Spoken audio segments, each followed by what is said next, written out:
శుభకార్యాలకు పూజార్ల కోసం వెతుకుతున్నారా? పూజారీస్.com లో అతి తక్కువ ధరలకే పూజార్లను ముందే బుక్ చేసుకోండి. వెంటనే కాల్ చేయండి.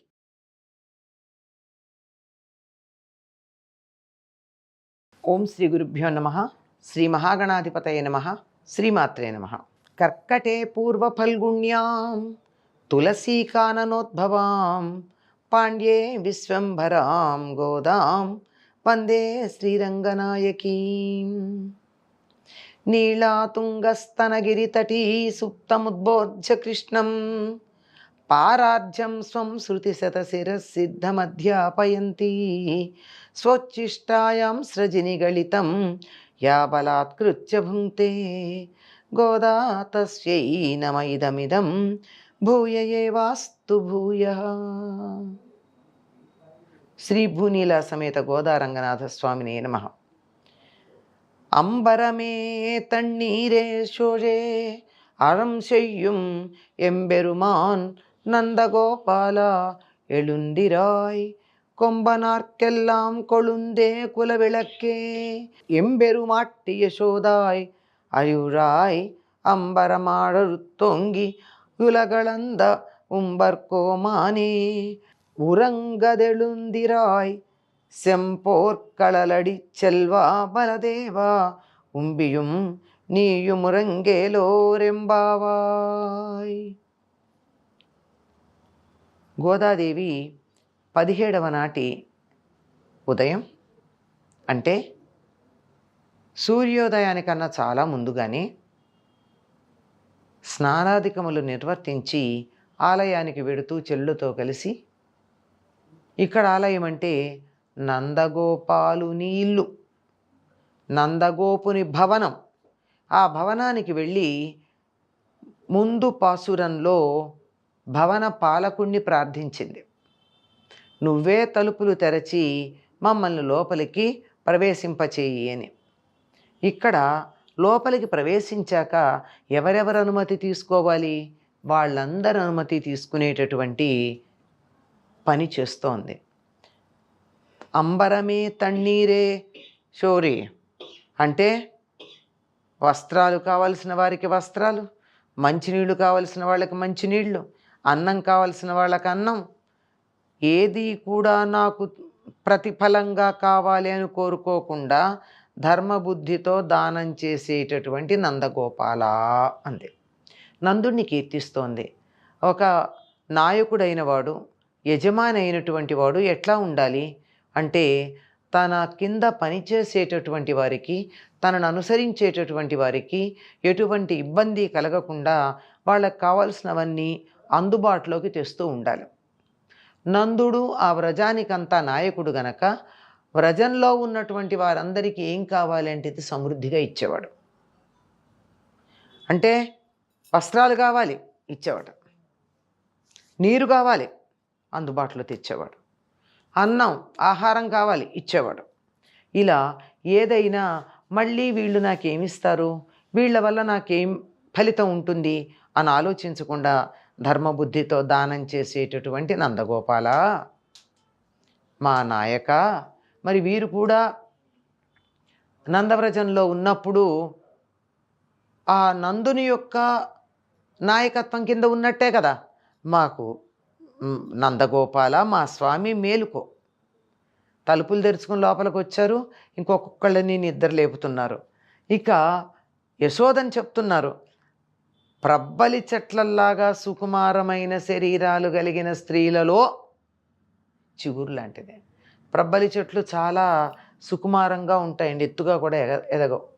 అటువంటి చెట్లకు ఉన్న చిగురు ఎలా ఉంటుందో అంత సున్నితంగా ఉంటుంది. మరి ఈవిడ ఇంటి పనులు చేస్తుంది, కృష్ణుడు లాంటి వాడిని ఎత్తుకుంది, తర్వాత అతన్ని దండించింది, ఎన్నో పనులు చేస్తుంది. అయినా సరే సౌకుమార్యానికి పనులు చేయడానికి సంబంధం లేదు. సౌకుమార్యం సౌకుమార్యమే. అంత చిగురు లాంటి సౌకుమార్యం కలిగినటువంటి ఓ యశోదాదేవి, నువ్వు అంతేనా? మా వంశానికి మంగళదీపం లాంటి దానివి. అంటే ఈ యదువంశం ఏదైతే ఉందో, యాదవులు ఎవరైతే ఉన్నారో వీళ్ళందరిలోకి కూడా ప్రకాశమానంగా ఉండి అందరికీ కీర్తి ప్రతిష్టలను తెచ్చిపెట్టేటటువంటిది మంగళదీపం లాంటిదానా? మా స్వామిని మాకు యజమానురాలివి నువ్వు. యశోద మేలుకోవమ్మా. అంటే వారి పట్ల ఎంతటి గౌరవభావం ఉందో ఇక్కడ మనకు అర్థమవుతోంది. ఆకాశ మధ్యని చీల్చుకొని పెరిగి లోకాలన్నింటినీ కొలిచిన త్రివిక్రమా, నిత్యసూరులకు నాయకుడా, నిద్రింపరాదు. ఆకాశ మధ్య భాగాన్ని చీల్చుకుని పెరిగాడు. ఎవరైనా పెరిగి లోకాలన్నింటినీ కొలిచాడు. తన పాదంతో లోకాలన్నింటినీ కొలుచుకుంటూ వెళ్ళాడు కదా. అటువంటి త్రివిక్రమ, అంటే 3 వైపులా విక్రమించినటువంటి వాడు, అంటే 3 రకాలుగా విక్రమించినటువంటి వాడు. అంటే పొడుగు వెడల్పు మాత్రమే కాదు, ఎత్తు, ఈ 3 డైమెన్షన్స్ ఉంటాయి కదా ఘన పదార్థానికి. అలా 3 డైమెన్షనల్గా పరాక్రమించి విక్రమించినటువంటి వాడు త్రివిక్రముడు. అటువంటి ఓ త్రివిక్రముడైనటువంటి శ్రీకృష్ణ, అంతేనా, నిత్యసూరులకు నాయకుడా. శ్రీ వైష్ణవ సంప్రదాయంలో పరమభక్తులైనటువంటి వారందరినీ వీళ్ళందరూ నిత్యసూరులు అనేటటువంటి పదంతో సంకేతించి చెప్తారు. వాళ్ళ పట్టికి కూడా ఒకటి ఉంది. వాళ్ళందరికీ నాయకుడవైనటువంటి నువ్వు నిద్రపోవడం సరైనటువంటి పద్ధత. నువ్వు నిద్రపోకూడదు కదా, మేలుకో. స్వచ్ఛమైన ఎర్రని బంగారంతో చేయబడిన కడియము కాలిని దాల్చిన బలరామ. ఎర్రని బంగారం అనే కాకుండా బంగారములో ఎర్రని మాణిక్యములు తాపడం చేసిన కడియం కాలికి ధరించినవాడా, ఓ బలరామ, నువ్వు నీ తమ్ముడు మేల్కోవాలి అని గోపికలు ప్రార్థన చేశారు. బలరాముడికి ఒక విశేషం ఏమిటండి, కాలికి ఒక బంగారు కడియం వేశారు. అది ఎరుపు రంగుదై ఉండొచ్చు, లేదంటే ఎర్రని మాణిక్యాలు తాపడం చేసిందై ఉండొచ్చు. అటువంటి ఎర్రని కడియం కాలికి కలిగినటువంటి బలరామ మేల్కోమన్నారు. ఎందుకు ఈయన కాలికున్న కడియం గురించి చెప్పడం? 2 కాళ్ళకి 2 కడియాలు ఉన్నాయా అంటే ఒక కాలికే ఒక కడియం. ఎందుకు అంటేట, సంతానం కలిగిపోతూ ఉంటే ఎవరి తరువాత పుట్టినటువంటి వాడు నిలిచి ఉంటాడో, బతికి బట్ట కడతాడో, అటువంటి వాడికన్నా ముందు పుట్టినటువంటి వాడు వాడి వెన్ను చలవ వల్ల పుట్టాడు, బతికి బట్ట కట్టాడు అని అతని కాలికి ఒక కడియం వేస్తారట. మనకి వ్యవహారంలో వెన్ను చలవ అన్న పదం ఉంది. అంటే ఒకరు పుట్టిన తర్వాత మళ్ళీ రెండో వాళ్ళు పుట్టడానికి వీళ్ళు అవకాశం ఇవ్వడం. కొంతమందికి ఒక సంతానం అయ్యాక రెండో సంతానం కలగదు. అంటే ముందు పుట్టినటువంటి వాళ్ళకి వెన్ను చలవలేదు. మరి కొంతమందికి వారి తర్వాత అలా అనుస్యూతంగా వస్తూనే ఉంటారు. అలా మొదటిసారి ఎవరైతే తన తరువాత మరి కొంతమంది తమ తల్లిదండ్రులకి జన్మించాలని అనుకుంటారో అటువంటి వాళ్ళని వెన్ను చలవ కలిగినటువంటి వారు అంటారు. అటువంటి బలరామ, అంటే బలరాముడు పుట్టాక మాత్రమే తమ్ముళ్ళు బతికున్నారుగా, తమ్ముడైన కృష్ణుడు, చెల్లెలైన సుభద్ర బ్రతికి ఉన్నారు. కానీ అంతకుముందు వాళ్ళందరూ పుట్టంగానే తీసుకెడదామని కంసుడు అనుకున్నా, కాదన్నా, తరువాత ఒక్కసారిగా అందరినీ సంహరించడం జరిగింది. కనుక వెన్నుచలవ ఎవరికి ఉంది? బలరాముడికి మాత్రమే ఉంది.